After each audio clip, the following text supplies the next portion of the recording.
あなたには手に入れたくて仕方がないものはありますか？遡ること約8年前の2014年9月、台湾台北市、一人の男が Facebook にメッセージを投稿しました。私がどれだけあなたを愛しているか、あなたがわからないように、私自身もあなたをどれだけ愛しているのかわかりません。最初からやり直したいです。男性はこの書き込みの数日前に女性から振られ、連絡を絶たれていました。愛する女性と復縁したい男性は必死に愛の言葉を綴ります。そして長いメッセージの終わりに彼女に問いかけました。3000年後にまた会ってくれますか？ Facebook に投稿された粘着質な愛のメッセージ。女性を手に入れるため男が犯した犯行とは、そこにあったのは異常な執着と愛とは言い難い身勝手な思惑だったんです。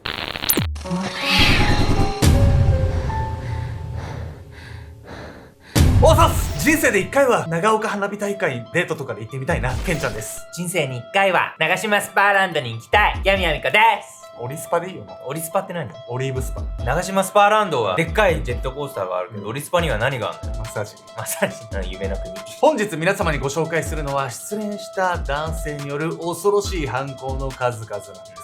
もうしつこい男は嫌いなのよ、本当に。もうさっぱり別れなさいよ、もう。別れた後になんかしてくる人マジでうじ別れたんだから絶対無理や。僕この事件知った時に、犯人の男があまりにも身勝手すぎてもう腹が立ったんですけど、まずね、この男が一体どんな人物だったのか早速見ていきたいと思います。エリートゲーマー。遡ること約8年前の2014年9月、舞台は台湾台北市。一人の男性が殺人の現行犯で逮捕されました。男性の名前はチャン・ヤンウェン。台湾の東大とも言われる国立台湾大学を卒業後、有名な会計事務所に勤めていました。チャンは学歴から就職先まで誰もが憧れるエリートの道を歩んできた人物だったんです。そして台湾のメディアはチャンのある経歴に着目して事件を報道しました。台湾ユニバーシティハウスキングチャン・ヤンウェンが女性を殺害。過去に交際した3人の女性は全てインターネットで出会っていた。ハウスキング？何その究極のインドアみたいなやつ？どういうこと？違うんですけど、これはチャンがある大会で獲得した称号なんです。その称号が今回の事件とどう関係してんの？というわけでね、そこからお話ししていきたいと思います。本日のメトラキーワード、台湾ユニバーシティハウスキング。それハウスキング。台湾ユニバーシティハウスキングは台湾大学で行われた学内ゲーム大会、台湾ユニバーシティマイベストハウスの優勝者に贈られる称号。このゲーム大会はウォークラフトという対戦型シミュレーションゲームのチャンピオンシップなんです。ハウスキングの称号を持つことは学内だけにとどまらず、海外にもファンができるほど栄誉あるものでした。この称号を持つチャンは世界的に認められたゲームの天才だったんです。チャン自身も誇りに思っており、ネット掲示板で自分のことをゴッドマン、マスター、アメージングなどと称していたといいます。チャンは小2からゲームを始めて、その頭角を現して、なんと高校生の時には全国大会で入賞までしてるんです。一つのことを極められるってめちゃくちゃすごいことじゃない？いや確かにね。なんで殺人なんかすんのよ。そこなんですよ。ほんともったいないですよね、そんな才能がありながらも。そうよ。メディアでも報じていたように、原因はチャンの女性問題にあったんです。ゲームの天才として知られていたチャンには、ネット掲示板でコンタクトを取りたがる人がたくさんいました。女性からアプローチを受けることもあり、チャンは掲示板で出会った女性と交際することが多かったんです。2013年11月、そんなチャンに新しい出会いが訪れます。ハウスキングのゴッドマンさんですよね。私、リンヌーと言います。リンヌーと名乗った女性は嬉しそうな様子でチャンにアプローチしてきました。彼女の名前はリン・ペイゼン。リンヌーは掲示板上のハンドルネームなんです。二人はここから頻繁に連絡を取るようになり、翌年3月に交際を開始。恋人になったリンとチャンは繰り返し海外旅行に出かけては仲の良さそうな写真を SNS に投稿していました。チャンと結婚できたらいいな。スカイランタンを飛ばすイベントでは願いを込めたランタンを飛ばす2人の姿も。ラブラブじゃないのよ。今んとこ何の問題もないじゃない。そうっすよね。仲が良さそうっすよね。そしてリンは願うだけではなく、ちゃんと一緒に暮らすため、なんと引っ越しまでしていたんですけど、そんな2人の関係、ある時から一変してしまうんです。2014年9月のある日、チャンは慌てて薬局へ向かっていました。リンが風邪をひき困っているというのです。風邪薬を購入するとすぐにリンの部屋を訪れたチャン。リン、大丈夫か？風邪薬を買ってきたよ。ドアの隙間から顔を出したリンは辛そうな表情でチャンの方を見ています。そして弱りながらもはっきりとこう言いました。チャン、もう二度と私の人生には関わらないで。どうしちゃったのよ。さっきまであんなラブラブだったじゃないの。実は SNS には投稿されていないある出来事があったんです。恋人の裏の顔。SNS で仲のいい写真を頻繁に上げていたリンとチャン。しかし2人の関係は良好とは言えないものでした。俺に口答えするな。怯えた様子で頬を押さえるリン。そう、チャンは時々感情的に怒り、リンに暴力を振るうことがあったんです。2人は外では親しげな様子を見せていたんですが、実は交際を続けるうちに徐々に価値観の違いが明らかになっていきました。中でもチャンが一番引っかかっていたのは2人の金銭感覚の違い。チャンはリンとデートをした際の費用を全て負担していました。交通費、食費、宿泊費、多額のデート費用はチャンの貯金をどんどん減らしていき、彼はそのことを不快に思っていたんです。やっぱり金の切れ目は縁の切れ目っていうぐらいお金のこと難しいじゃない。いや、むずいよね。でもさ、僕はね、もう絶対全部払うんですけど、自分で払っといてさ、イライラするのって意味はそれはちょっとね、お門違いって感じだね。そうそう。ちょっとだね。ネットでよく議論になるよね。とりあえず男におごらせるが、財布は見せとけ、みたいな。おごってもらうのが当たり前って態度はちょっと確かに男性からしたら気に食わないかもしれない。なるほどね。まあ難しいよね。私どっちの気持ちもわかる。リンは俺の金が目当てだったのか、俺を愛しているというのは嘘だったのか。チャンの不満はいつしか疑惑へと変わっていってしまうんです。それでもチャンはリンのことを愛していました。少しでもリンとの関係を良くしたい。そうだ、旅行に誘ってみよう。こうしてチャンは2014年9月上旬、3泊4日の京都旅行にリンを誘ったんです。しかし京都に着いてからのリンの態度は冷たいものでした。いつも通り支払いは全てチャンに任せきり、それなのに全く恋人らしい素振りを見せないんです。せっかくの旅行なのにどうして手さえ繋いでくれないんだ。40万ドルあった貯金もそこをつき、精神的に追い詰められていくチャン。リン、もしかして俺以外に男がいるのか。やっぱり俺はただの金づるなのか。これまでのチャンの暴力的な振る舞いで2人の関係はどれだけ大金を費やそうとももはや修復不可能になっていました。しかしそうだと気づかないチャンは自分を騙しているのではないかとリンへの疑いを強めていきます。そしてリンを失いたくなかったチャンはその夜リンを襲ったんです。しかもチャンはこの時裸のままのリンをスマホで撮影。この出来事が決定打となり、台湾に帰った2人はそのまま破局してしまうんです。純粋にクズよ。襲うとかは本当に論外の話で、リアル襲ってしかも裸の写真撮ったりでしょ。なんかもう考えうるクズな男の塊みたいな動きっすよね。レンジポルノみたいなことも関わってくるよ、これ。こうしてね、ちゃんとリンが破局して別れて終わりとかだったら、写真撮ったのもやばいんですけど、そんなに簡単に最後は終わらないんです。2014年9月14日、チャンはリンが暮らす部屋の近くに潜んでいた。俺を振ったことを後悔させてやる。怪しく笑うチャンの手には粘着テープと卑猥なアダルトグッズが。彼は振られたことを逆恨みし、リンが帰ってくるのを待ち伏せていたのだ。帰ってきたか。気配を感じ、物陰から顔を覗かせるチャン。すると、リンの部屋の前には、リンと見知らぬ男性が立っていた。やっぱり浮気してやがった。自分の思い込みが正しかったことを確信したチャンは怒りに震えていた。俺を金づるに利用したあいつを許さない。こうなったら。リンと一緒にいた男性は彼女の引っ越しを手伝いに来ただけの友人でした。チャンの感情的な性格を知っていたリンは、チャンに自宅を知られていることに恐怖を覚え、別の場所へ引っ越そうと考えていたんです。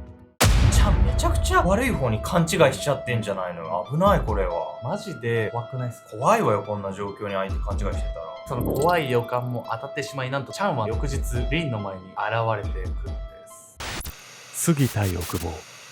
2014年9月15日、チャンは再びリンの家を訪れていました。京都旅行で撮影した卑猥な写真でリンを脅し、性行為に及ぼうとしていたんです。しかしリンはそんな脅しには負けず、チャンを追い返してしまいます。くそ、なんでだ。写真をばらまかれてもいいってのか。無理やりに関係を迫ろうとするも失敗に終わり、リンとの距離が余計に開いてしまったことに焦りを募らせるチャン。そんな時、チャンの元へ一通のメッセージが届きます。ねえ、お願い。体調が悪くて動けないの。風邪薬を買ってきてほしい。なんと、リンが風邪をひいて寝込んでいるというんです。この後に及んで俺を使いっ走りにしようってのか。でもこれはチャンスかもしれない。弱っているところを優しくすれば関係改善につながるかもしれない。そう考えたチャンはすぐに風邪薬を購入し、リンの家へ急ぎます。風邪薬なんか買っても絶対そんな無理なの決まってんじゃない。リンもなんでチャンに頼むのよ。そういうこと。いや、それっすよね。もう意味わかんないですねえ、なんか頼られたらそれはちょっと期待しちゃうのがあるわよ。リン、大丈夫か。風邪薬を買ってきたよ。風邪薬を差し出すチャンを見て、リンははっきりとこう言いました。チャン、もう二度と私の人生に関わわらないで。リンのこの一言でチャンの目の前は真っ暗になりました。以降もチャンはリンの家を訪れたんですが、そこはすでにもぬけの殻。どこに行ったのかもわからなくなってしまい、電話もメールも SNS も繋がりません。深い悲しみと絶望の中、チャンは SNS でこんなメッセージを投稿しました。ごめんなさい、ごめんなさい、ごめんなさい。とても大事なことなので3回言わなければなりません。本心なのかもしれないけど、むしろ怖いわよこれは。でもこれでやっとリンは逃げ切れたんでしょ。とね、思いたかったんですけど、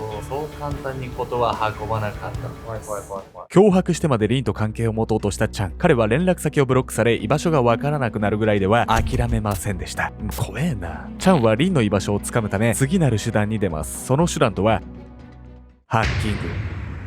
なんとチャンはリンの携帯電話をハッキングし、保存されている請求書の内容から住んでいる場所を把握しようとしたんです。そして2014年9月21日の深夜、チャンは再び SNS にメッセージを投稿しました。ごめんなさい、ありがとう。私はあなたを愛しています。怖いもマジで怖い。本う当に。絶対なんかしでかすつもりよ。あんまりね、当然まで言うことじゃないんですけど、僕も一回やばい人いたんですけど、過去。詳しくは言わないです。詳しくは言わない。ちょくちょく出てくるただね、本当にはいどうぞ共通点があるんですよ。やばい人ってう、なんかことを起こす前に、めっちゃありがとうって言ってくるんですよ。ありがとう、ケンちゃん。私、〇〇〇〇って言った後、すっげえ恐ろしいことやってくる。マジで。みんなも心当たりあるでしょ、多分。これ世界共通なんだと思っなんかて。開き直ってくるのね。なんか本当に怖いのよ、こういうタイプの人。気をつけなはれよ、みんなも。2014年9月22日早朝、まだ人もまばらな道路に女性の悲鳴が響いた。そこには女性に襲いかかり、馬乗りの状態でナイフを振り上げる男の姿が。そう、チャンは数日前にいなくなったリンの居場所を突き止め、彼女を襲ったのだ。うわー！噴水のように噴き出す血を浴びながら、チャンは繰り返しナイフを突き立てる。その回数は40回以上にも及んだ。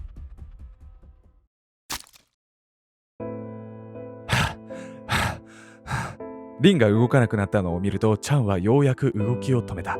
リンの隣に座り込み、もう息をしていない彼女にそっと口づけるチャン。リンの遺体にすがりつくようにしながら、チャンは大声で泣き始めた。うわー！近隣住民はあまりの恐怖に近寄ることさえできなかった。駆けつけた警察がチャンに向かって叫ぶ。君、ナイフを捨てなさい！しかし彼の耳にその言葉は届かない。リン、3000年後にまた付き合おうね。そう言うとチャンはナイフを自分に向け、とうとうやっちゃったわねこいつ。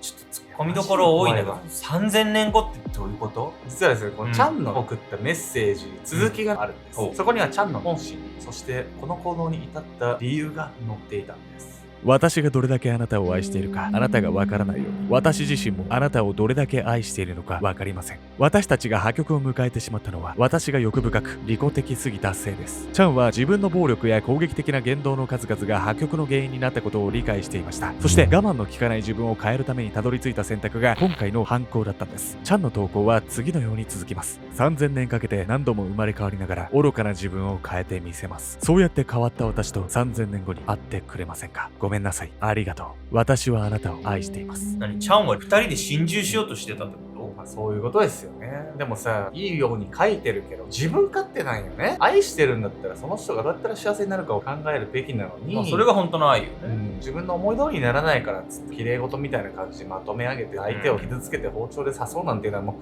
う許されるべき行為ではないんですよね。さて、この事件は一体どのような結末を迎えていくんでしょうか。疑われた動機。リンを殺害した直後、自分にもナイフを突き立てたチャン。現場に居合わせた警察は彼に慌てて声をかけます。おい、大丈夫か？救急！生まれ変わって愚かな自分を変えると言っていたチャン。しかし彼は血の海の中で生きていました。その後、取り調べの中でチャンは今回の凶行の動機について次のように話しました。リンが誰かに取られるくらいなら殺すしかないと思いました。リンの遺体に口づけたのは自殺する勇気が欲しかったからです。しかしこの発言を警察は信じていません。本気で死ぬつもりだったにしては傷が浅すぎるんですよ。警察はチャンの傷の浅さから彼がナイフの背や柄の部分で自分を刺し自殺のふりをしたのではないかというんです。自殺のふりっても結局さ、自分を悲劇のヒーローにしたかっただけのやつってじゃないいうね、説もありますよね。自分勝手よ。不利なのか本当なのかわかんないんですけど、まあそうね。いずれにしてもこれに巻き込まれたリンさんっていうのは本当に気の毒ですよね。その後、チャンは裁判にかけられ、2021年に無期懲役の判決を言い渡されました。何が何でもリンを自分のものにしたいというチャンの行き過ぎた執着確信から発展してしまった今回の事件。絶望に打ちひしがれたチャンの心はリンを殺害したとしても決して救われることはなかったように思えてなりません。チャンのように自分に対する愛ばかりを相手に求めることは果たして愛だと言えるのでしょうか。相手が何を望んでいるのかを一番に考えること、それこそが本当の愛だと僕は思います。おざっす。ブランドアルゴメトリーの方、いつもありがとうございます。このしがらみのパーカーが何回も売り切れて、何回も再販して、また売り切れて、ちょっとしばらく止めちゃってたんですけど、秋の冬がまた来ましたんで、秋の冬って何？秋と冬が再販いたしました。もう買ってくれた人はわかると思うんですけど、生地がね、もうあったかいですよ。裏肝で、このいい感じの重さね。ヘビーな感じも好きなんで。これからの季節、ちょっと肌寒いんでね、カップルでしちゃったりとかさ。確かに白黒でね。ね、いいじゃない。羨ましいな、おい。親子で来たりとかね、いろんな方がいらっしゃるんですけど、僕ね、一番嬉しいのが、アルゴメトリーのブランドの服を着てくれた方が、メトラですかって声かけられることがあるらしくて。メトラを繋いでるのね、アルゴメトリーが。すごいじゃない。あの人メトラなんだと気づいてもらえるみたいな。あんたも来て歩いてる時あるから声かけられるんじゃない？で、僕はもうマジで恥ずかしがり屋なんで。あ、そう。私は光の速度で動いてるから絶対気づかれない。というわけでですね、皆さんぜひブランドアルゴメトリーの方も引き続きよろしくお願いします。